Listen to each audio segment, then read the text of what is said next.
No Nation, welcome into another episode of the Renegade Rundown. Hopefully everybody out there is staying warm.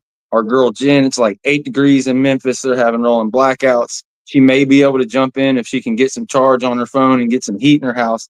But prayers for Jen and her family up there to stay warm. But I've got my guy, Deshawn Adams, a.k.a. host, co-owner, if you will, at the Daily Chop right here on YouTube. Make sure you go follow him as well as himself on X at Deshawn Adams 18. This week's special guest, we've got our guy, Jordan Silversmith, staff writer, recent FSU graduate from Tomahawk Nation, in here with us again. And that's at jsilversmith24. Make sure you're following him. Let's start off with the breaking news, the latest news to come just before we hit Russell Faison, a guy that we talked about ad nauseum. Like the panel was split on whether they even wanted to take him. And that kind of played out with, I guess, the priority that he was and maybe how much money was offered between some of these bigger SEC schools. We talked about it with Clay Fink on here Sunday that Alabama and a couple of the other schools, they kind of went after other running backs. So it seemed like it would be kind of between us and South Carolina. He ends up committing to South Carolina. So we move. We move on. With that news, I figured I'd throw a highlight up there of Usman Kroma, a guy who's coming in as a true freshman who, that just opens up carries for him to get carries early. You got Cam Davis and all the guys. We're going to be fine at running back. That was going to be a luxury. But there's some other headlines out there. Our guy, Kevin Wynn, the best, defensive tackle we've signed in 8 years, arguably closer to a decade. It's been a long time. We'll see if he pans out better than Marvin Wilson and some of those guys who were pretty damn good here at Florida State. MVP of day one of the All-American Bowl. So, plenty to talk about, as well as the title of the show, ESPN shorting ACC stock. We'll get into that viral interview that Kirk Herbstreit did and just kind of go through all the stuff that's happened here the past year, the past couple months, where the court case stands as we creep in here to February 1st. But Deshawn, how we doing, man? Doing good, George. Just, man, feeling good. The news that just broke, man, I ain't even worried about it, as we discussed already. That was a luxury pickup, not a necessity. I like the room as it is, even if we don't get anyone else in that room. Just we move. No doubt. How's it going, Jordan, man? You feeling good? You staying warm? Man, I'm good. I appreciate you guys having me back on. I am staying warm. It was cold this morning, I'll tell you that. But yeah, to piggyback off what Deshaun said, I'm excited about that room just because it's all homegrown guys. You've got 4 backs that were on the team last year that all contributed. And now you're bringing Chromo, who was a top 100 guy and has a college-made body already. I think pairing him with Yak is really interesting too because he was one of the safest coaches. I feel like every coach was in a rumor about moving on, either, the team moving on or them moving on besides Yak. He kind of had the most stable offseason of any. So if there's one guy that I trust and that the Norvell's trust and the administration trust, it would be Coach Yak. So I think there's also a lot in that room too between speed, power, catching out of the backfield. So I agree. I didn't want him to take another back, and I'm happy with the young group that they have right now. Yeah, and it's not just Chroma. To Yanni's question here, no, Holmes, as far as we know, he's got eligibility. He's got another year. He'll be back. You've got Roydell Williams, who's, really working to try to make a good year of himself. You've got a lot of guys back there. Cam Davis coming for his second year. Sam Singleton, somebody who we've seen kind of get better and better with every rep he got this year. So really excited. Jalen Lucas and Micah Hyde-Danzy in that kind of utility role. So we might as well start there. That was one of the bulletin or whatever you call it, bullet points I put up for the show, like spring preview and kind of what we got on our roster. And then Jordan had an idea we could talk a little win totals. So we'll get into that before we get into the ACC stuff and the high school recruiting. We'll start with the running back room. You're the guest, so we'll let you go first. How do you kind of see that running back room sorting out? And we'll go through the rest of the offense and kind of give everybody an idea what this roster looks like heading into spring. Yeah, absolutely. I mean, I think the biggest thing though is just how much the running backs are going to be relied upon. It's been clear from the portal that they're going to run the ball, and obviously with Malzahn, 65% of the time, they're going to rotate a ton of guys. They wanted to do that last year, but they could never get a consistent run game going. But it's clear that Norvell is not going to allow this team to be, 132nd in rushing yards per game like they were this season. I think the biggest wild card is probably the two freshmen that are now sophomores, Davis and Danzy. I think Cam Davis, he kind of got off to a slow start last year. Obviously, had that big job against Georgia Tech. He struggled with the fumbles. He got hurt. But people forget he was actually a college or a high school quarterback. So it was his first year, being a running back, at the next level, not being his first time position. So I'm excited to see what he does. And then obviously Danzy in practice, you could see him get better, every week. Even before the season kind of went south, Norvell took him out of scout team and put him into regular jersey. Some of the catches that he made in practice and the routes that they were giving him, you could tell the trust. So, and another guy too, like you mentioned, Jalen Lucas. Obviously, he's coming off a significant, lower body injury. Will he have that same quickness and explosiveness? I think that's obviously a big question. So those are the three guys I'm keeping an eye on. But like I just said, they've got such a staple of backs. They're all going to be used. And I'm really excited about that group considering that they didn't hit the portal with the running back room, one of the few positions on the roster. Yeah, man. Before I get Damian's, that'd be the one point I'd make. Like, it shows, like, they didn't go after a ton of DBs for a reason. They reached out and offered like one elite kid, like with all Mike Norvell's been doing. We're running the ball, run the ball, run the ball, stop the run the ball. What Malzahn's done always with these top 25 offenses, the fact that you only went after one running back, that tells me everything I need to know. And also, like, when people are asking and worried about the talent that's here, just think about CJ Campbell. And I forget, I can't remember the kid that went to Arkansas's name for whatever reason. I've erased him Rodney from Hill. Rodney Hill. Mm-hmm. Rodney Hill. Look at the Mm-hmm. success the bottom two backs on our depth chart had at other places with the offensive line. I'm not worried about the running back room, but how do you think it shakes out, Deshawn? Who do you think kind of leads that pack going into the year, and what do you think it kind of looks like?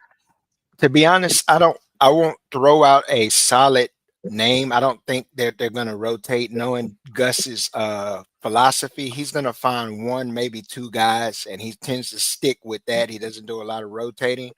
But to just throw one name out there, I'll say the surprise name would be Holmes. I think Holmes it kind of fits a little bit of what Gus wants to do.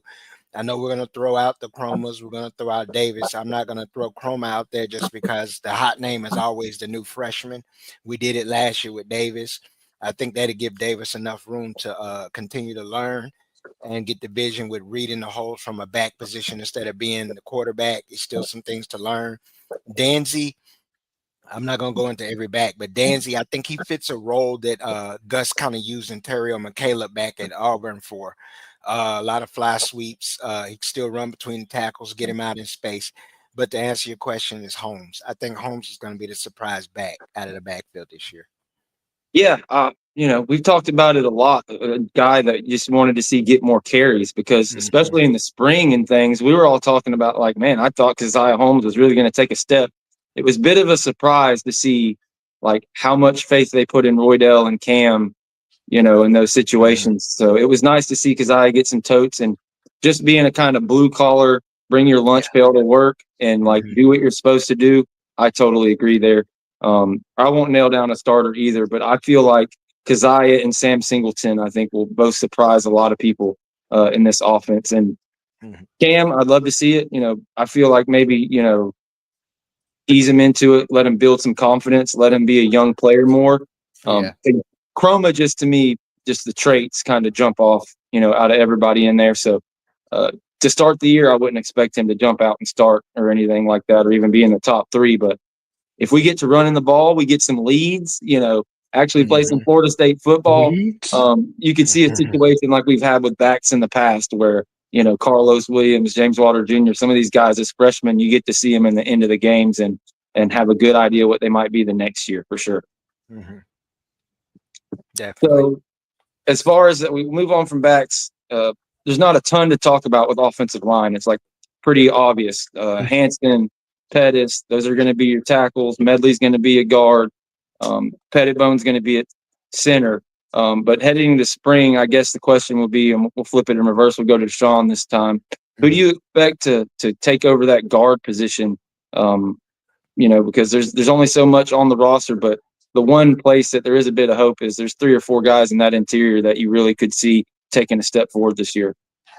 The obvious first name is Richie Leonard, plugging in that spot. But I'll throw another name out there because of some relationships with Herb Hand and him stating that he recruited him. I would look for Jalen Early also. Yeah.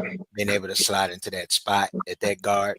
It's between them, and I wouldn't be surprised if Ferguson, you may want a little bit more meat up front. He's going to bring a little bit more weight. It's going to be interesting to see if they pack more weight back onto Early's body. He came in over 300. They got him under 300. So it'll be interesting to see if he gets and moves back up to above 300. But that's another name.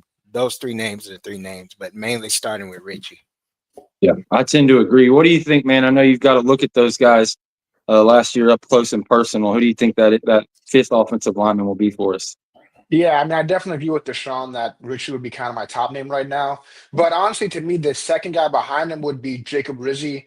They actually took him from Harvard. He had it was the Ivy League rules are weird, so they kind of knew that they had 2 years to kind of bring him in the system. He started late in the season. His PFF grades were solid. He could obviously they threw him in the deep end and he could play.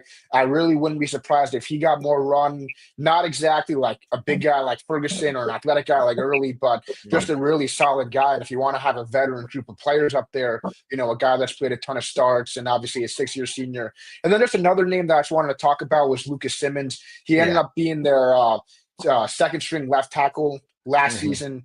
And I agree with you. I think Hansen and Pettis are obviously going to be your tackles, but as we know from this season and watching football in general, you can't just have 5 offensive linemen. And he's really got all the traits at 6'8", over 300 pounds. Obviously, there were rumors maybe that he would think about leaving. Obviously, I don't think that ever came close, but I don't have any sourcing on that at all. But I'd be interested to see, because they want to be so big up front, he's the biggest guy in the room. Does he get any run, or are they just going to try to stick with these 5 guys? Because we know under Atkins, when it was going well, they try to rotate. I doubt they do that this year, but like I mentioned before, you're going to have to trust more than just 5 guys to get through a 12-game season plus more, hopefully postseason, but also when they want to run the ball as much as they want to do it. Yeah, I agree. Yeah, I forget about Rizzi all the time too. You got the young guy Otto that's showing some promise. It's going to be real fun to see this spring how that kind of second and third string O line plays out. Depending on how they split it up. Mike Norvell does more of a showcase. I wish he would just split the 2 teams up, but anyways, we won't go down that rabbit hole. But yeah, Rizzi, Early, Richie, if he can get healthy, that's been my take consistently. There's enough in there that whoever wins that competition, whoever they end up putting in that role, I feel pretty damn good about it. And as good as I would feel about the center or Medley, even, you know what I mean? They've got the talent, and Herb Hand's going to be able to coach those guys up. So I guess the next we don't even got to talk tight end. I think Landon Thomas is your tight end. You got Marcus and Douglas coming in. He's going to be able to help do some inline blocking and things of that nature. But wide receiver, you go grab Deuce Robinson, obviously out wide. Squirrel White. Everybody's real excited about the explosiveness there. But we'll start with you, Jordan. What do you think outside of those 2 are going to be the kind of next wide receivers up in this offense? Yeah, the biggest homegrown guy that comes to mind right away is Elijah Moore.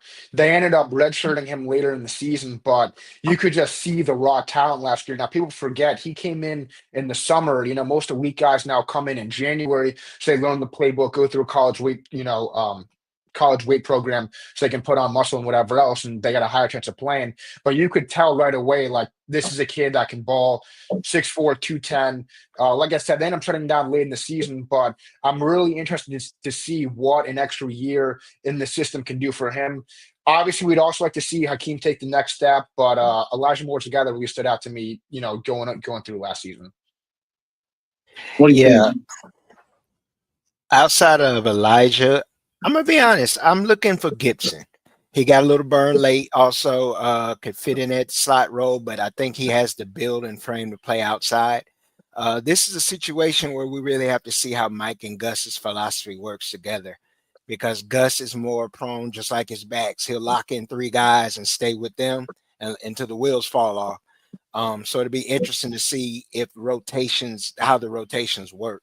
But Gibson is a name I'll throw out there because his body is more built to be across the middle, or he can stay outside, because if you're going to use Squirrel's going to specifically be a guy that's a slot guy, your screen guy, a little bit over the middle, bubble screens, things like that.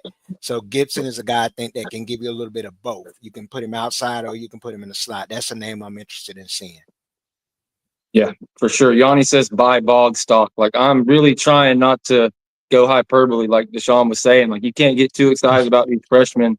McCoy, all those guys were huge names coming into last year. Not that any receiver stood out for us, but when I look at Boggs and his build and his body of work and just production over the past couple of years, yeah, if I was going to pick a young guy to like really make an impact, I would love to see Boggs get out there again. Maybe we get some leads and he can get his feet wet because, yeah, I think he could do some things, and really excited about Squirrel. It's kind of a crapshoot. I agree with you guys, kind of on the young guys, whether it's Gibson, Elijah Moore, whether it's a Wayne McCoy.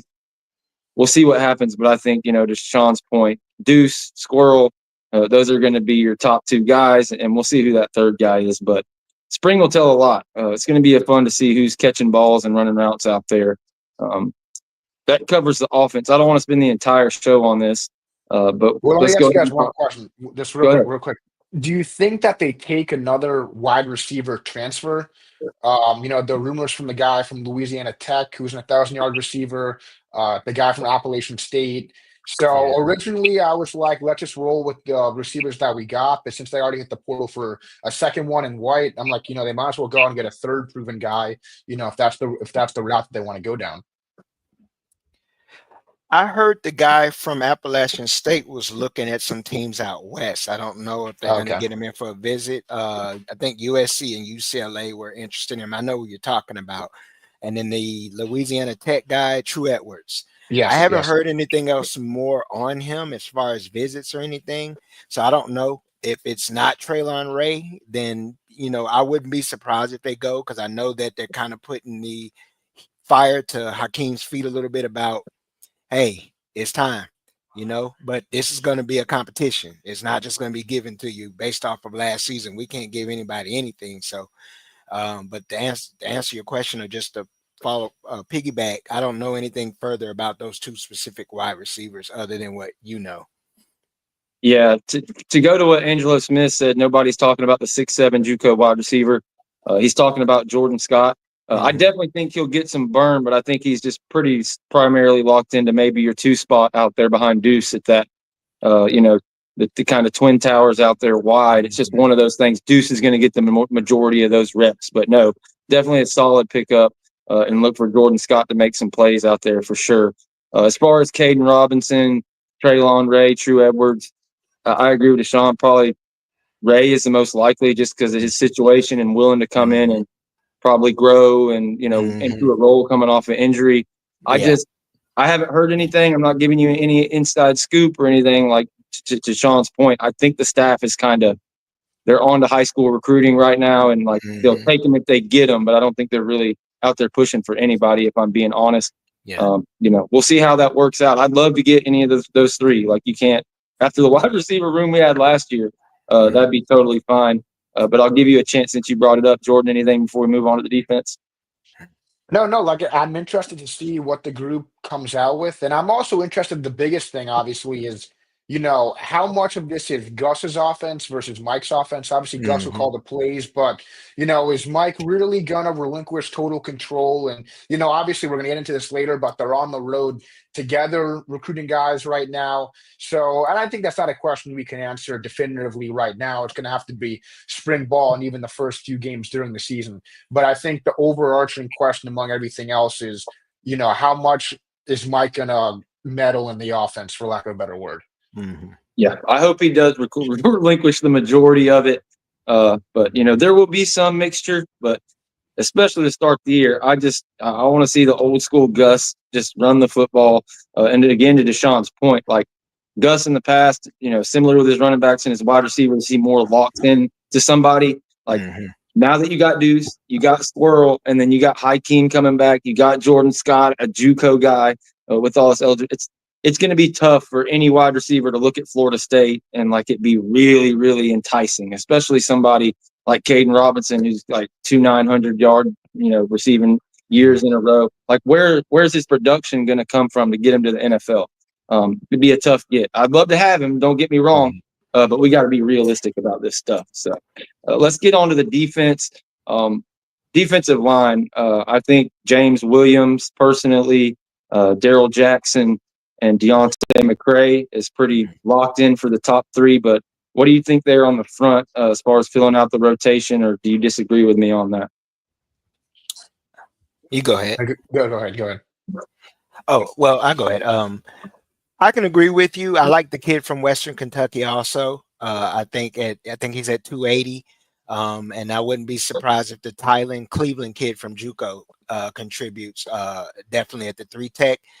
I wouldn't also be surprised to see them if they hit the portal again for another 0 tech type player, because anyone behind Daryl that's a true 0 type lineman interior, it's going to be a true freshman, redshirt freshman type player. You're talking about Denaz White or Jamori Flagg, and then you bringing in Wynn. They're all over 320 pounds. Along with Jackson. So you might want to get a vet to play that 0 spot just to back up Jackson in that area.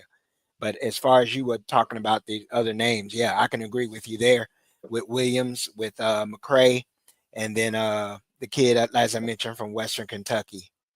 Yeah, what do you think about Diggs, Coastal Carolina, yeah. Diggs. That's what I was talking about. Yeah, Diamante Diggs. That's right. Yeah. What do you think about that? Do you think Daniel Lyons is a little undersized? Do you think hopefully they could find somebody else in the spring portal or what? I know Daniel can kind of play across, but to Deshawn's point, he's not that 300+ pound, boulder down there. Yeah, I mean, I think whenever you can get more guys on the defensive line, depth is so important along that unit among virtually anything else. But the problem is too, is just like there's 300-pound defensive tackles don't come into the portal every day. And when they do, everybody in the country wants one of them. I think Lyons Sampson is a good point. Terrence Knight has talked about wanting to use defensive tackle at defensive end spot and ends rushing up the middle. So, I do think the 0 technique is going to be important, some of these run fits, but when it comes to passing downs, I think Tony White and Knight, they want to get as creative as possible with what they have up there. I just think the biggest thing is the body types that they're bringing in.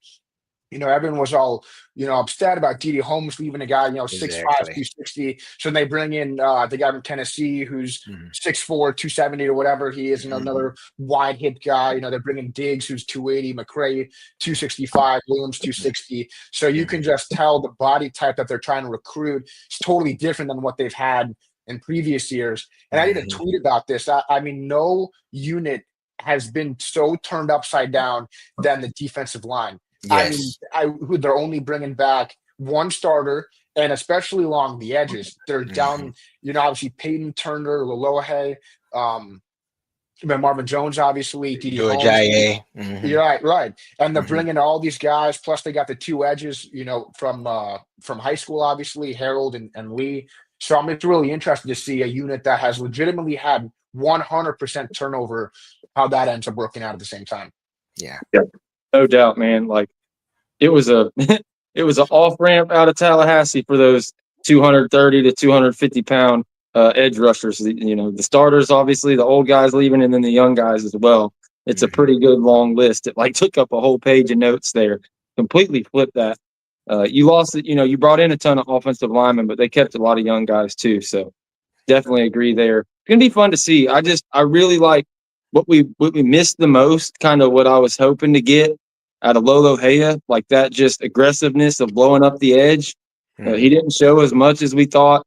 So between Diamante Diggs and Deontay McCray, I like the violence they have there on the edge, and especially McCray, the athleticism to get off blocks and go make tackles in space. Even if he's not going to get to the quarterback, he's really making plays and not, drifting back into coverage on running plays like some of the guys we had this past year. But anyways, we won't get too deep into that. But yeah, linebacker is the other one. We don't, we can talk about DB, but it's going to be pretty much everybody we brought back. I don't think there's going to be many surprises there. But linebacker is another one. If you're going to talk about one of the second or third most flipped rooms, it's linebacker. You bring in Caleb Loveley, you bring in Stephon Thompson, and I'm having a brain cramp here, but we brought in 3 or 4 linebackers. Where are you guys on? Elijah Herring. That's right, Elijah Herring, and that's my number one guy. That was my target from right when the portal first opened. I'm really excited about him. Well, I'll speak on the linebacker room. I like what they did. They have flipped the room, in my opinion. I know we have our guys like Cryer, we have Nicholson. You add Lavallee, who's a guy who has multiple years, so they can continue to work and develop him. Herring comes in, and I think he's a day one kind of fit type guy.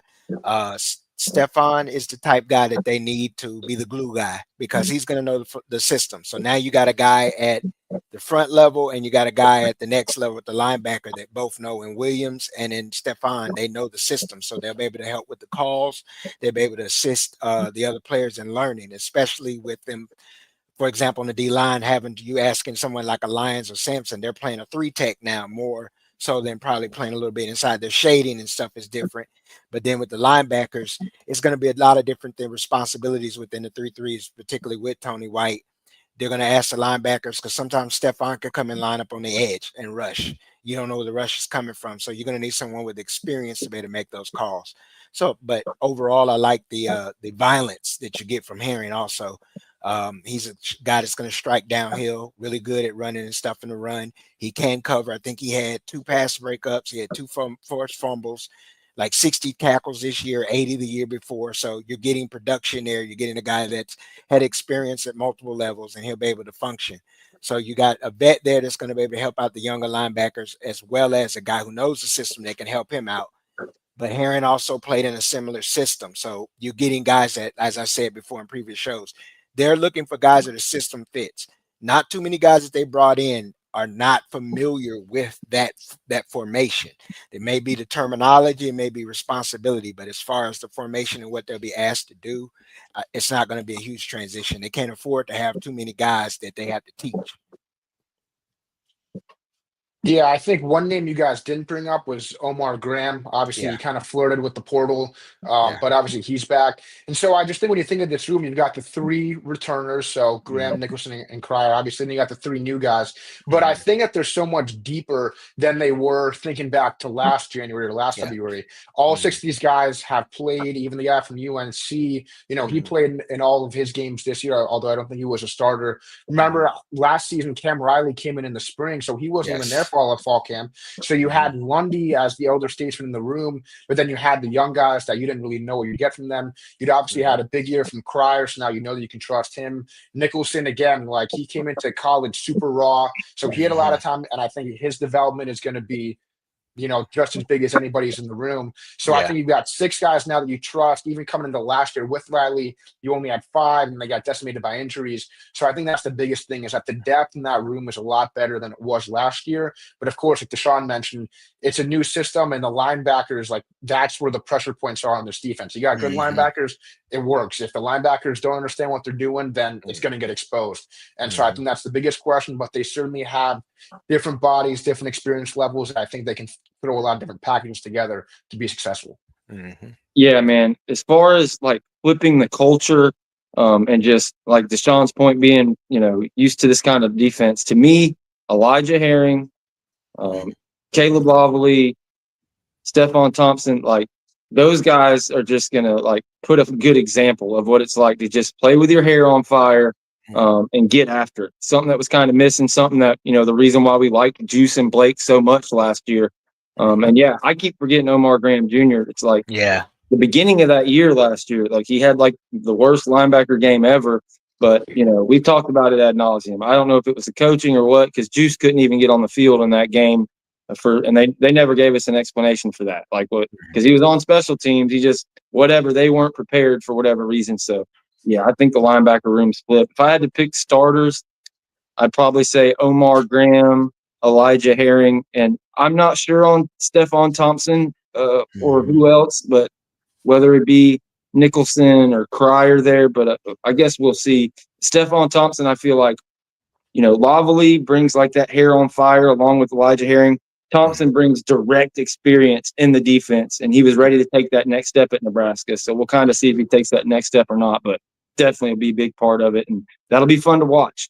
And we'll kind of speed this up along real quick, and then we'll get into some ACC stuff, and then we'll talk win totals and high school recruiting at the end of the show. Okay. With the defense, corners, safeties, I'll let you just start with this one, Deshawn, and and I'll answer questions at the end. Oh man, this one is tough because I was asked this question before, and I'm like, it's an embarrassment of riches. So you have so many options. The only guy I can say I would pencil in the slot would be a guy from the 305. I can't believe I forgot his name. Joseph 33. or Jones? Yeah, Joseph, Edwin Joseph. That's one guy I would pencil in. He has a mentality. He can give you a defensive back that plays similar to like a linebacker. Um, Shaheem is a little questionable because it depends on where they want to use him and the philosophy in the back end. Um, I like to see some of the younger guys in this situation. Some of the Latchers class like track star Jamari Howard, of course, at what is it, Lester. You got Kai Bates, so the options are endless, and we don't know what's going to go on after spring. But you still have Hussey, you still have Kirkland, who had some rotation. Barker and Shaheem give you much more of a bigger, strong safety kind of build. So I don't know if they want to put them down in the box to help with the run game. Their frames are built like smaller linebackers at like 6'2", 6'3", a piece, 210. So they can fit that kind of mold if you need short yardage or box type guys. But as far as starters right now, the only one I will pencil in that nickel and that fifth kind of spot is Edwin, if he doesn't slide outside. Yeah, I think for me the biggest question is what they're going to do at safety Yeah. because you've got four guys. So you got Kirkland and Earl Little who came on, at the end of the year. Obviously, you got Conrad who Mhm. they announced has had a procedure done. So we'll have to see how healthy he is. Shaheem, like you mentioned, is really interesting because we all thought he would be the glue, the leader of the defense, and Mhm. for whatever reason, he took a step back. He was obviously fantastic with Akeem Dent 2 years ago. Last season wasn't really his year. Mhm. There's obviously all this terminology of like, the one of the safety spots. I also, like you mentioned before, I would think Joseph actually slides outside. I think Mhm. they'll pair him with Quindarius Jones. And then Okay. inside, they've got a bunch of different guys. Don't be surprised if you see Ricky Knight as one Yeah. of the slot guys. He's one of the freshmen, too. He came in the summer. Jamari Howard, like you mentioned, is interesting because he came off a big injury. So he, obviously was just recovering his entire freshman year last year. And of course, Lester, you could kind of tell his body language towards the end of the year, like he was upset he wasn't playing, like he Mhm. felt that he should have been in there. And I think he probably had higher expectations for himself last season. And, the coaching staff probably did too, but clearly the talent is there, the body frame is there. So Mhm. hopefully, they're going to rotate corners like they did last year, especially with the embarrassment of Richards, like you said. I think he's a Mhm. guy that will get significant run as well. Yeah. Yeah, I echo kind of, how Deshawn started off. That's why I kind of just threw it on him. Like, Yeah. to me, it doesn't really matter who starts. Like, of Mhm. anybody on the staff, and we talked about it earlier, we didn't really go after anybody. Somebody's asking in the chat if we're still going after the NC State safety. I'm not sure. It's one of those probably take it or leave it deals with Pat Surtain on that. And if you Mhm. guys don't know, outside of guys in the playoffs hitting, they get 5 days after they were eliminated. You get 30 days after a head coach gets fired. Tomorrow, I believe at midnight is going to be the end of drop ads. So that's the end of this portal period for guys to enter and things of that nature, and Mhm. or not to enter. To enter is already ended unless you're a graduate, but for them to get in class and be a part of spring. So that Mhm. anybody that doesn't sign before tomorrow night would basically be a spring edition, unless it's one of those guys with a waiver that could get in here and make something happen. But yeah, I wouldn't expect them to sign the safety. I'd be surprised. People are still asking about Caden Robinson. We talked about that earlier. Any of the wide receivers beside Ray would surprise me as well. Mhm. But as far as who I think would start, I agree with Deshawn. I think Edwin Joseph is a pretty good bet. I think Quindarius Jones will have a good shot to take that step. And Mhm. at safety, dude, I was Conrad Hussey's agent. I absolutely loved Hussey. I thought he was going to be the absolute man. Yeah, super disappointment this year. I've got hope, since we found out he was forced to play with an injury, that hopefully that's, just kind of what it was and he can have a resurgence. But between him, Barker, Shaheem, KJ Kirkland, I have no doubt that Pat Surtain's going to figure it out, and I think we'll be just fine. And they'll probably play 8 to 10 guys there pretty regularly during the season. It's not like somebody's going to stand out head and shoulders over anyone. And it'll be really interesting to see. We signed like 7 or 8 blue chip Yeah. corners last year. Like you mentioned, all the names. Like, no, that's an embarrassment of riches at that position. It's just going to be who steps up. And the glory of having the 5 different positions is that it's going to take a while. They'll probably swap them around during spring, but they're going to be able to get guys in roles that really fit for them. I have no doubt. Or a little junior getting brought up again in the chat. There's plenty of people out there. We'll see where it ends up. But since you brought this up, let's do that real quick before we get into the ACC stuff. What are your expectations? Where has the floor risen to? Where's the ceiling? Where do you think Vegas is going to put it for the team now that we've kind of talked about what the roster looks like? Yeah, I think it's a really interesting question because the schedule is not terribly difficult. I mean, I think probably the two toughest games are Bama, but we don't know what their quarterback is right now, obviously, because Miller hit the draft, and then probably Florida and Gainesville. But besides that, it's not a very difficult ACC schedule. Obviously, you've got Clemson, who's going to be really good next year in Death Valley. So, I mean, you probably lose those 3 games. And obviously, you got Miami, but I mean, Emory Williams is anyone's guess. And then besides that, they got Wake Forest, Pitt, NC State, Virginia Tech.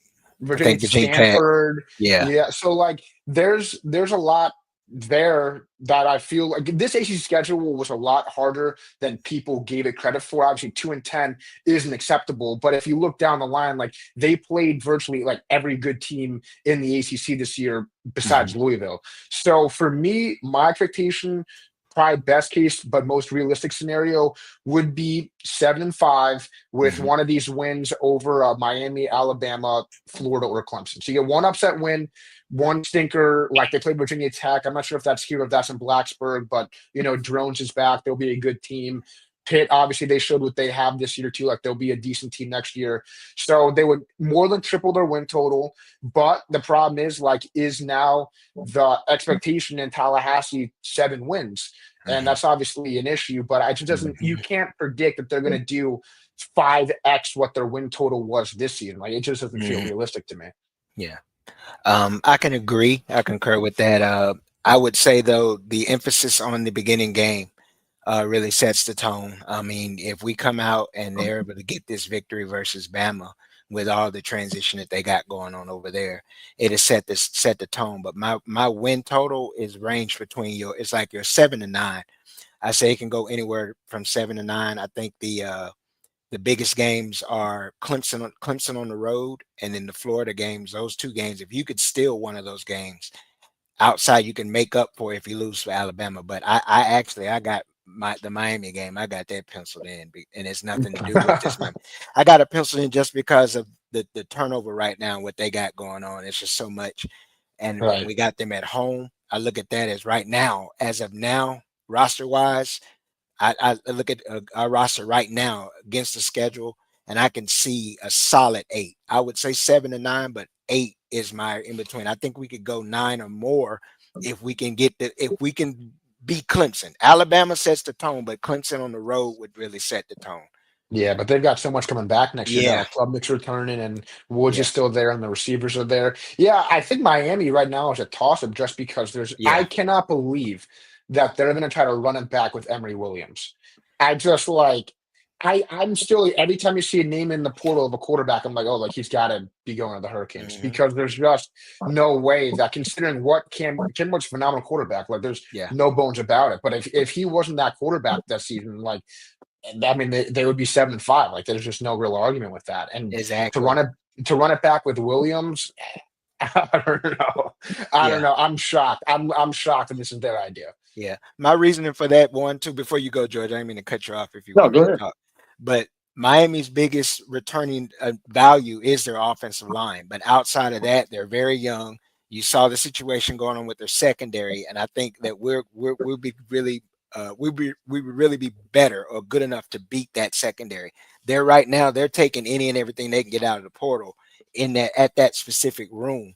And then if you look at the situation with their wide receivers, they're very young. They don't have any returning. How much returning production do they have there? So that's why I've automatically penciled that in.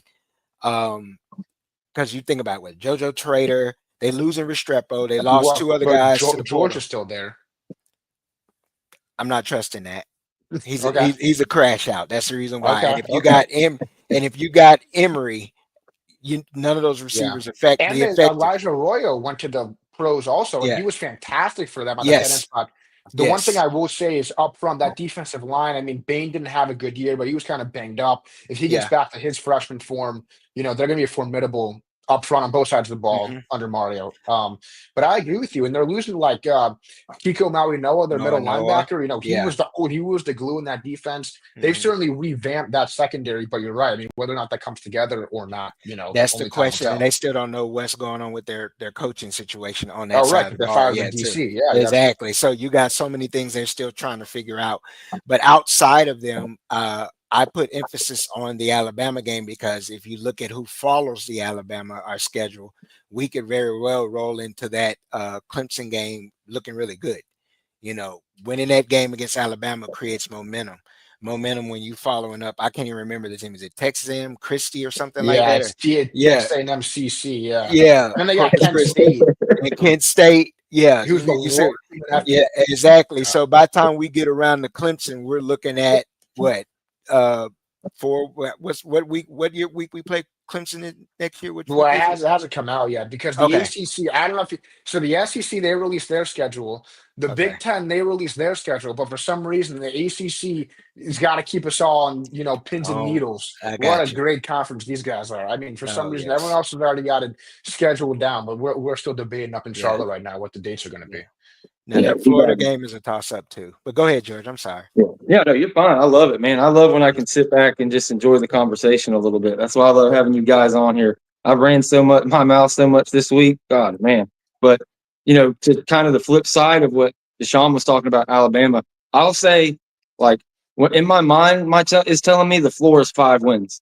But Mhm. to me, the floor is 6 wins because anything less than 5 or anything less than 6, it's Mhm. probably going to be over for this coaching staff. So I Yeah. look at 6 to 9 wins being like, if I'm going to be just kind of honest with myself and the possibility on the high end. But to Deshaun's point, you beat Bama, you grab a Clemson, there's a Mhm. good chance that you could get to 10. Like that would be, you need some things to happen, but we can readjust after week 1 and look at that. Mhm. But going into week 1 and kind of how important Deshaun's put it, to put the opposite spin on it. Last year, we went to Ireland to play a Georgia Tech team that everybody thought sucked, that we were supposed to blow off the field with our talent and all this stuff. And you go down there and you lose a game at the wire. Even though Alabama's going through some stuff, I think if you had that same game to start off in Doak and you lose on a field goal at the end against Alabama, there's a ruckus crowd and all that, all of a sudden, okay, you don't have a Memphis that's a damn good, one of the better G5 teams that you got to play the next week. Like, you're going to get those 2 wins. And maybe now you're 2-1 by the time you get to your next, Power 4 team. And you can continue to build toward a bowl, build some momentum to build those other teams. So I just think having Alabama on the schedule is just great. It's something to build for, something to motivate these guys in the offseason. And as long as you don't get just completely blown off the field, I definitely think that's in your favor. So I'd say 6 to 9 now, but we'll see. But yeah, you brought Yeah. up. Go ahead. I just want to go over the opponents because actually I missed a couple. We can kind of go through them a little bit. So they Mhm. got Alabama, East Texas A&M. So I was Mhm. wrong on that.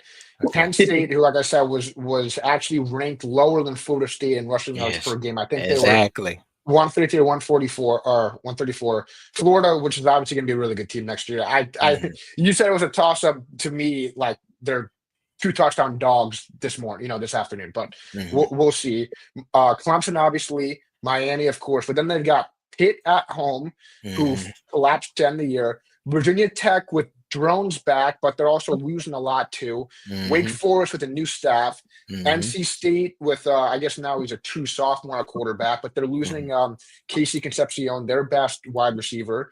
They Mhm. go at Stanford, who was horrible this year, and then Yes. at Virginia, who's now starting a new quarterback. I think the one they had before left. So look, I Yeah. mean, these were like the 5 worst teams in the ACC last year. So there's no Mhm. reason why, right? Like it couldn't be a 6-win floor like George was talking about. Yes. Yeah, very good point. And that's one of the things we talked about a lot. It doesn't look like too crazy when you just look at it, but yeah, we really caught a lot of tough teams. East Texas A&M is the funniest freaking name ever. But Stanford, East Texas A&M, Kent State, Mhm. whatever. If you can get those 5, yeah, I feel pretty damn good about them picking a couple of those other teams off. Mhm. Anything on that before we get into the sorry ass ACC and ESPN's narratives, Deshaun? Nope. Yeah, So we can shift gears. We can shift let gears. me just line this up with a rant. because like you guys heard us talk about it. We're supposed to have Rohan here Friday. He's down with the flu, so we wish him a healthy and speedy recovery so we can get him on here as we get closer to the date. ESPN, especially the past year, has just continued to denigrate the ACC. And as the owner of the rights and the partner with them, it's really like insane to believe. I believe there were 3 ACC games the entire year that were in the prime ABC spot, and like, 11 or 12 or whatever it is in the 14, 15 weeks of the season that were SEC teams. Okay. The SEC has grown to what? 16, 17 teams now, just like the ACC. They don't need the ACC to fill any of these spots. They literally don't. Like, they have too much programming with the SEC to put on ESPN, ESPN2, and ABC on Saturdays. And they've proven it, okay?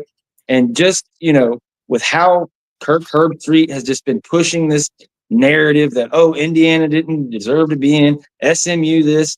And then today, to go on Ari Wasserman and Andy Staples' podcast and to sit there and say, everybody's saying I'm an SEC shill and I wanted Bama in and was pushing for these teams, and he named like Auburn or 2 random SEC teams for some reason. No, why would I say that? We love Notre Dame, man. We love Ohio State. If we were going to try to put anybody in, it's Michigan.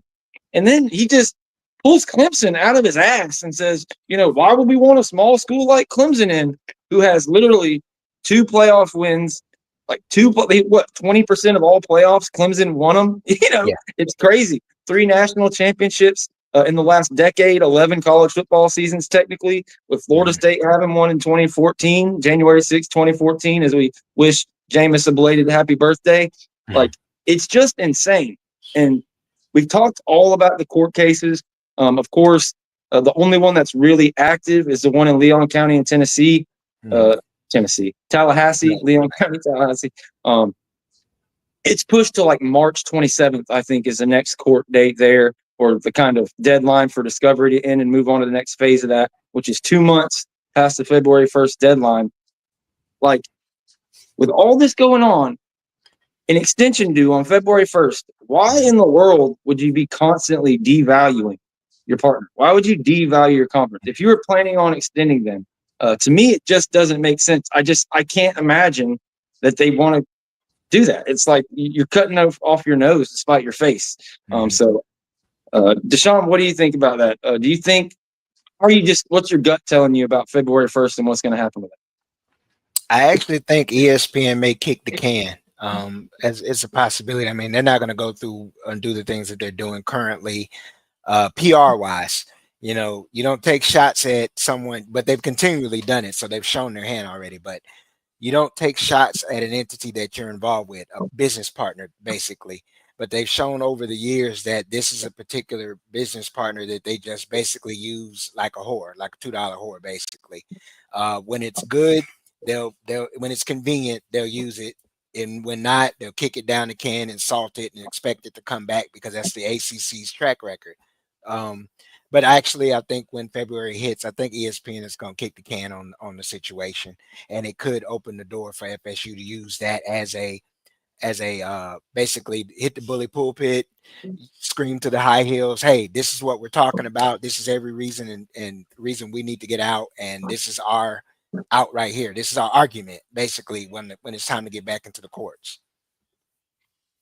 Yeah, I'll actually disagree with you for a couple of reasons. I mean, first off, I think no matter what happens, that it's still going to be a couple of years at the earliest for Florida State. Anyone that was peddling like they'd get out like 3 months ago, whenever. Not to stop you before you rant, but if they kick the can on February 1st, that means you're out in 2028. 2027 is the last year of the contract. So that's what they're trying to say. Right. Yeah. But that's why. But yeah, okay, right. So then it'd be a couple of years, right? If they were to get out of the contract. But I think the reason why they won't, and this is a bigger problem throughout college football, is that ESPN has a monopoly over the sport. I mean, they obviously have. So they have 3 of the 4 power conferences. Obviously, the Big 12. They have some games on Fox, but the Big 12 championship game was on ABC. So they have mostly the Big 12. They obviously have all of the SEC now. They obviously have the ACC. They also carry all of the playoff stuff. They carry the playoff rankings on a Tuesday. They carry all the playoff games besides The games that they lent out to TNT. Obviously, game day, we see the type of presence they have because Big Noon hasn't really been able to formulate that much of a competition to them. So this is the biggest problem. This is why it would be foolish for ESPN to decline the offer, is because they control the sport, and it's the monetary value of the sport in college football has never been higher. I mean, what, the Rose Bowl had a 21 million viewership rating, whatever. Like the viewership was off the charts. They just recently released like ratings, top 100 ratings in the United States. Obviously, like the NFL had like 80 of the top 100, but then college football games were second. Obviously, a small majority, but it's better than they've ever been before. So I would be shocked if they do that because they have all the value. And obviously, if you're thinking even short term, Belichick, their guy, who was doing the ESPN broadcast, is now at an ACC school. So they're going to try to milk this UNC thing. Obviously, the contract would extend for 9 years, and Belichick won't be at Carolina, or I think it's 11 years. I'm sorry, but he was not going to be at Carolina for that long, anyways. But even in the short term, now they kind of can cover Belichick like a Coach Prime. So yeah, I would be shocked, but it's a bigger conversation of this is why we needed Fox to bid on the playoff games last year and carry some of these games, because ESPN monopolizes the sport, and that's why it's tougher to get different opinions in there. And this is why you have the SEC charade that we always have, which, by the way, was completely overrated this year. We could get into that today or not, but obviously deepest conference, sure. Best conference, I mean, probably not. Yeah. I got a question, George. I got a question for both of you. Then would you think that would hypothetically here, do you think that would cause the other ACC teams and programs to stop for a minute and take a look? Because now you're looking at a situation where everyone's financials are now, there's a monopoly here, and we're not making what we're supposed to make. Would that be something that could change the mind of those programs and those universities who then said we want to stay in the ACC in its situation, and then they can go and actually see there was tangible evidence just this year alone? Now everyone is seeing ESPN openly pushing for programs that are not in our conference, programs saying that we didn't deserve, SMU didn't deserve to be here, basically saying Clemson didn't deserve, this situation. Does that change? Do you think that changes the other program's view? So I'm glad we had Jordan on here to have a differing point of view. And this is going down a good path because it leads me to like my point. So you brought up the Big 12 and then monopolizing it and the ratings and things of that nature. Look at what they paid the Big 12. And you want to talk about ratings? Dog shit. Dog shit. They had like one or two teams each week that got over 1 million viewers. So I'm talking about in the trash can. Maybe it's because you had these three teams or what. To me, the monopolization part of it, I could definitely see that being part of it. But to me, ESPN looking at what they paid those guys and the numbers they put up and what the Big 12 did, I just don't see it. So how much is the SEC and the Big 10 making? It's going to be close to 80 million soon. The thing with the contract that gets me with the ACC is that it's escalating. It's not enough for FSU or Clemson, but are they real? Is ESPN going to pay Cal and Stanford and these other 15 ACC teams $60-70 million as this contract gets up towards 2030? Like, what? Like, there's nothing that the ESPN has shown that they value ACC even half of what the SEC is, and it's just, to me, if they had their druthers, it would be to push FSU and Clemson out into one of those other two conferences. And now you literally have all the brands. And the ACC, I just don't see the numbers doing it with all the other teams they're going to put up there. And again, if they really were all about the ACC and things of that nature, I feel like they would have, stood up for some of these teams, not took so many shots at them. But to where your point comes into play to me is, how do they look inflation? How do they look at it?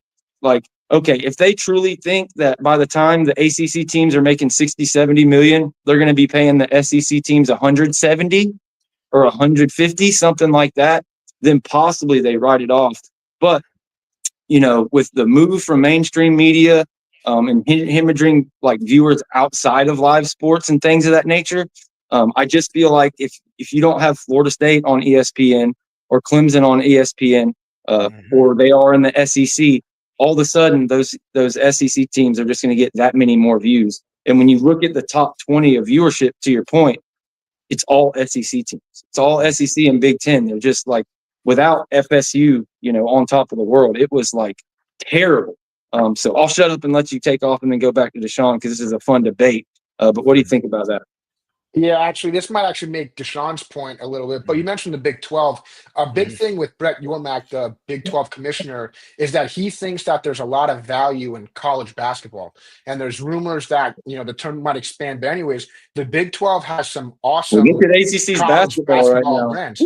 Yeah. So like obviously Iowa State's a top 5 team. Obviously we know what Kansas is, but they've got some really good brands. In the Big 12 the last couple of years, obviously the SEC is the best basketball conference this year, but just if you look at like the last 4 years, it wasn't the Big 10, it was actually the Big 12 that was like pound for pound the best teams.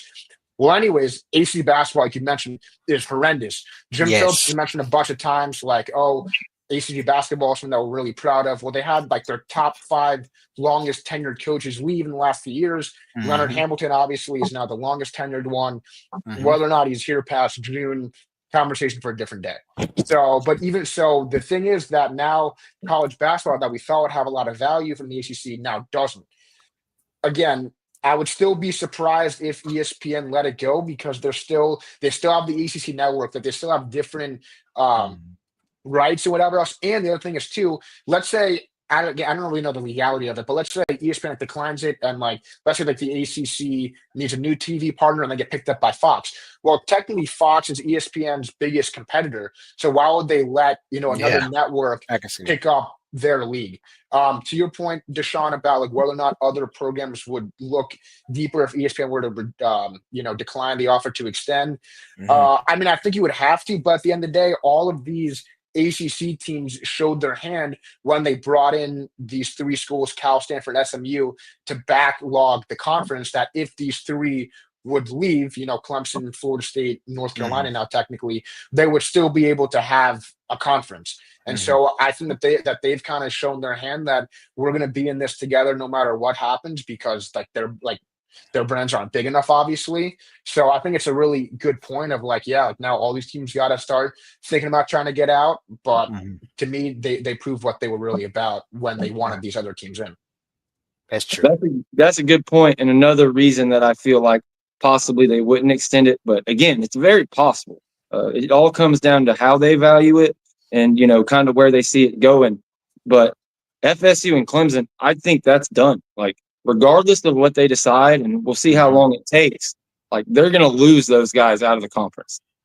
Like, I just don't see them sticking around for the long term with where the sport's going. Like, I don't think ESPN in this SEC dry humping is going to end. Like, it's just, if you're in a court case, you're trying to, talk to your boosters or whatever you want to talk about. You just built a $100 million football facility, all these things. It's just, imagine in 2 years, FSU's back and they go undefeated in the ACC or whatever, one loss or whatever the case may be. You're going to hear it. Oh, they didn't play nobody. The ACC this, the ACC that. And again, when you bring up the numbers of viewership in the past 2 decades, it's Clemson and Florida State, and it's just an absolute, tyrannical drop-off. And similar to the Big 12 with their numbers, if you take the FSU and Clemson out of Florida, out of the conference, I just personally don't see how the value sticks there. If it's one of those things where it's just they've got enough money and they'll do it just to hold the monopoly, we'll see. But it's just, it's going to be fun to see. February 1st can't get here quick enough. I feel like if they try to extend it, like, okay, that gives Florida State an out. If they cancel it, that gives Florida State an out. If they don't, then they've still got the court case to deal with, and that's a whole nother, thing that's going to happen. So it's just like, I think FSU is bound and determined, regardless of what happens, to get out of the conference. So we're going to see what they think, how they value it. Yeah. Any more thoughts on any of it before we move on? Nope. We're good. We're good. We're right at an hour in. Man, this went by fast. Guys, if you have any questions, I've been so locked into the conversation, I haven't been looking at the chat a ton, but we appreciate all you guys. Jason Hayes, CHJ229, Rod Nix, Robert, R. Wilmer in here as always. A ton of people. My guy, Robbie Heck, just upgraded his membership. He's been with us for a whole year. We appreciate you, Robbie Heck. Appreciate you. Man, time flies doing this, man. Daniel Gorby, shout out. Duval Knowles, 904. James Davis. We appreciate everybody getting in here. Again, Rod Nick. George. One of our chat members, Rod Nix, he put up something that I had just thought about. Don't underestimate the moves that private equity will make and its involvement and how it would impact college football too. Yeah, that's something that's very that interesting. is something to talk about. So yeah, there's got to be somebody else that wants to be a player in this, that wants the ACC rights, because when you talk about ESPN sharing stuff with TNT, like if Netflix could get a hold of the ACC and put all the ACC games on Netflix, it wouldn't matter SEC or not. Like those would do big numbers. Maybe that's a way to boost them. There's so many different things that could happen. We'll see what happens. It's interesting, the comments about the monopoly too, because if all of a sudden, they extend the ACC, they got their hands in the Big 12, and you're running the college football playoff again, that just, with the court cases, it just gives them an out. So yeah, that is a good point about the private equity, and as far as possibly getting rights and things of that nature, or even helping a Florida State or a Clemson or whatever the case may be get out. We shall see. We shall see. But again, we're an hour in. Can't wait to see what happens there. Let's talk a little bit about high school recruiting, and we'll get out of here. The smoke still remains around Zahir Mathis. I believe he's the top uncommitted player in the class, if I'm not mistaken. 6'6", 225 pounds. Man, if they could land him, that would be absolutely amazing. Like, that probably put you up a couple positions. I think he's probably the least likely out of the three guys we're going to name. The second least likely would probably be Ty Haywood, 6'5", 285 pounds, out of Denton, Texas, number 20 overall player as an offensive tackle. That name just keeps popping up. It keeps popping up, and I keep saying, no way, no way, and people keep telling me they got a shot. So we'll see what happens with Ty Haywood. Jason Brown is somebody that I think is like a silent. He could be either trying to troll us, like online with everything he's talking about, but it seems like he's going to be in the class. So before we move on to these names of the people that are out there visiting in Tribe 26 and kind of a preview of what we'll get in later into the week with Junior Days coming up, what do you guys think about these three names that they're still pushing for in the 2025 class? You can go ahead. Yeah, I mean, Mathis is really interesting. I mean, considering he's an out-of-state guy, obviously, I think it's between them and Michigan have just closed the cycle really well. You mentioned the tackle from Texas. I remember when he was on campus, he was here for that big June 21st visit.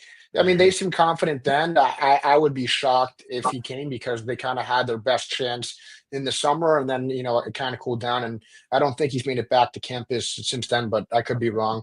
Yeah, I mean, Mathis would be really impactful just because it would really display a change in edge recruiting. You've already got Harold and Lee, but to kind of get a trifecta of guys. And he also fits the physical mold. We talked earlier about getting all these, defensive ends that, wide hips, really hand in the dirt type guys, that they're not just speed rushing around the edge, setting edge, all the things.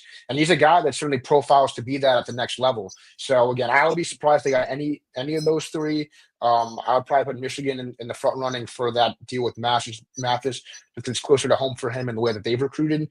But certainly, if they got him, Terrence Knight, we put in the rest of the country on notice. Yeah. I agree with you, man. Only thing I would add is, since you mentioned so much on Mathis, I'm looking at the Michigan list, and I'm thinking Michigan, with the way their NIL and their structure and they're all in, it's going to be hard to beat there. The Jason Brown, I like us for him. It's in a solid area that we're starting to get back into, the Warner Robins, South Georgia area. I like that. He has previous relationships too, so that gives us a good spot. Haywood, I was actually surprised that he didn't sign one, and then when his name popped back up on the boards as far as a possibility for us, I'm much like you, George. I believe it if it happens. I definitely welcome it, but I'm in doubt that happens. I think it's just something that they're that's you can't you got to swing for the fences. You still got to try to recruit. It's still you got to get those kind of players, but the one that I seem to be more solid on is Brown.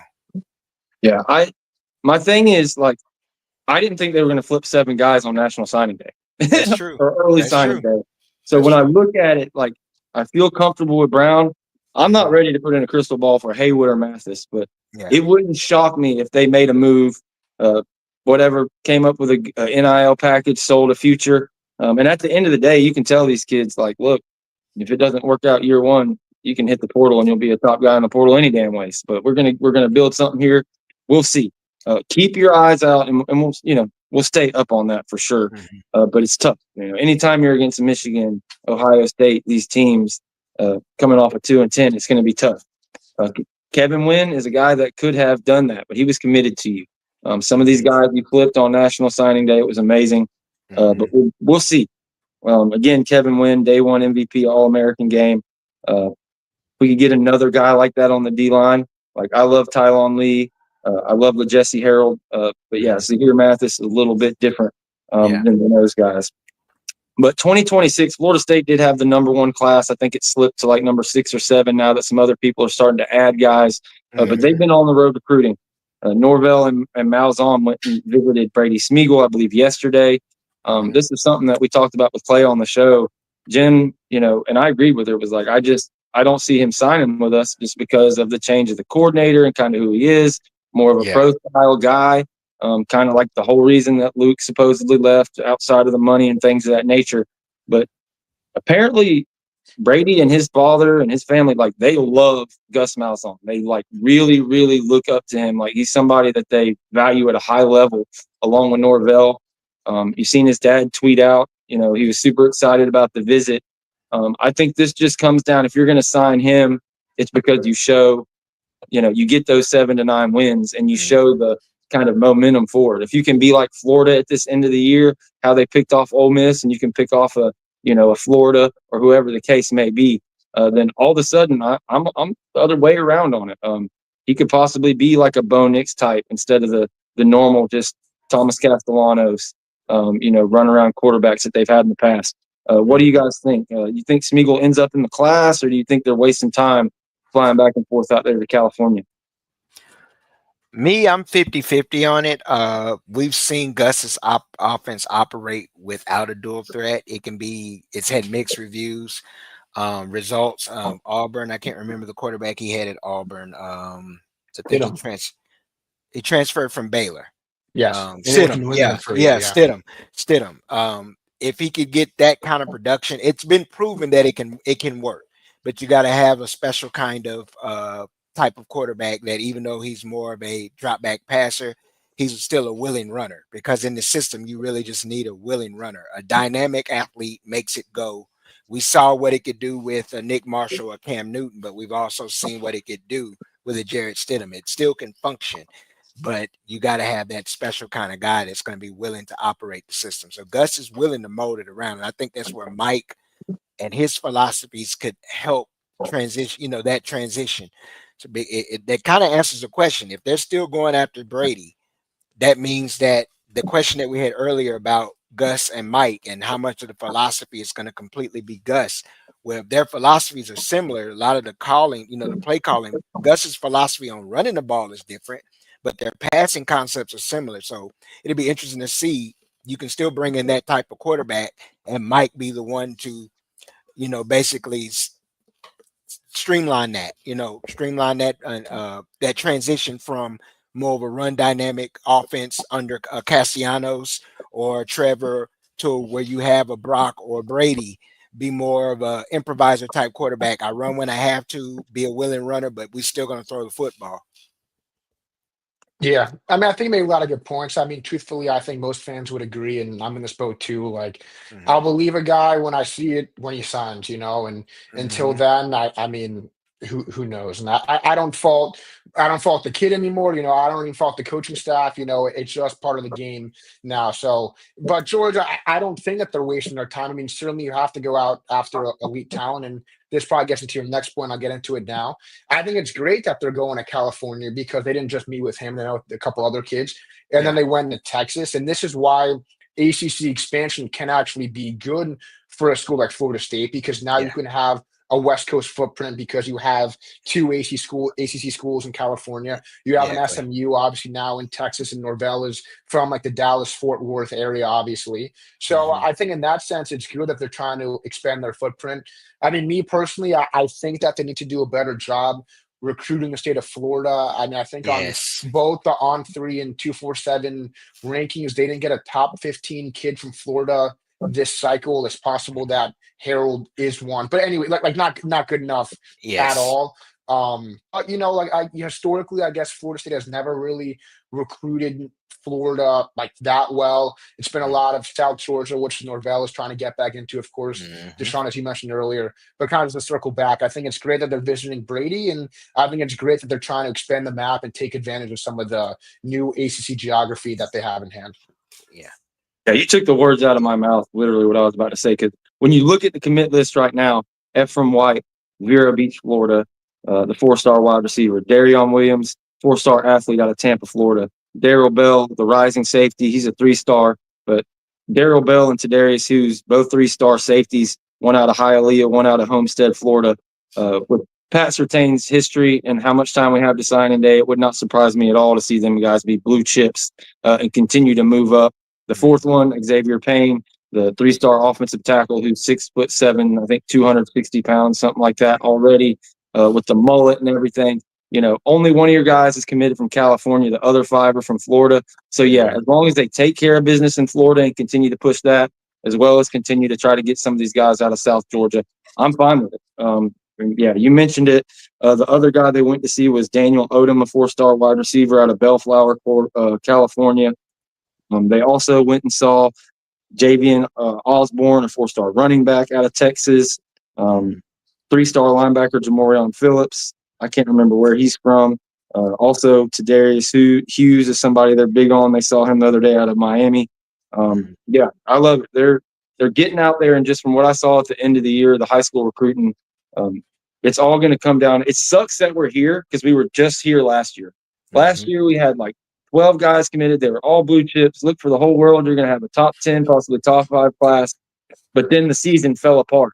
So you weren't going to keep them. It's like the reason they kept certain coordinators around, the reason they did the things they did was try to keep that together, carry the momentum. Well, it all fell apart. Now it's a totally different thing. You've got a new staff and you're trying to prove it. But at the end of the day, we can talk recruiting all day long. If they don't win 7, 8 games, it's going to be real tough to get anybody. Yeah. Yep. I agree with you. All right, guys, we're at 1 hour and 12 minutes. This has been a lot of fun. This is the most like just kind of talking and getting back and forth with opinion that we've done a while with transfer portal finally kind of starting to wrap up. And I know guys are still asking about it in the chat. We'll see again once these playoff teams, get eliminated and the playoff is over. You never know if the perfect guy comes up or somebody thinks they can really get after. They will. But I think it's going to be more about high school recruiting here in the next couple of weeks. And January 18th and I think the 25th, they're going to have back-to-back junior days. And those lists, especially the 18th, is going to be huge. I'll try to get through some of those names, but it's way too long. I didn't have time to get it ready for the show. But it's a giant list of some big names, some up-and-coming names. So it's going to be really exciting. Anything you guys got before we leave? Of course, if you're in here, please hit the like and subscribe button. I'm terrible about paying bills. I don't ask people to be members. I don't ask you to like or subscribe. We just get up here and talk ball. But if you're in here, half of you are probably unsubscribed. Please hit that like and subscribe. Make sure you follow at The Daily Chop right here on YouTube. But what do you guys got going on over there? And go ahead and plug what you got going on, my friend. Go ahead. Yeah, it's on me. Let him go. Daily Go Chop. ahead. Oh, well, yeah, the Daily Chop. I'm sorry. I thought you were talking to Jordan there. Friday nights, 9 p.m.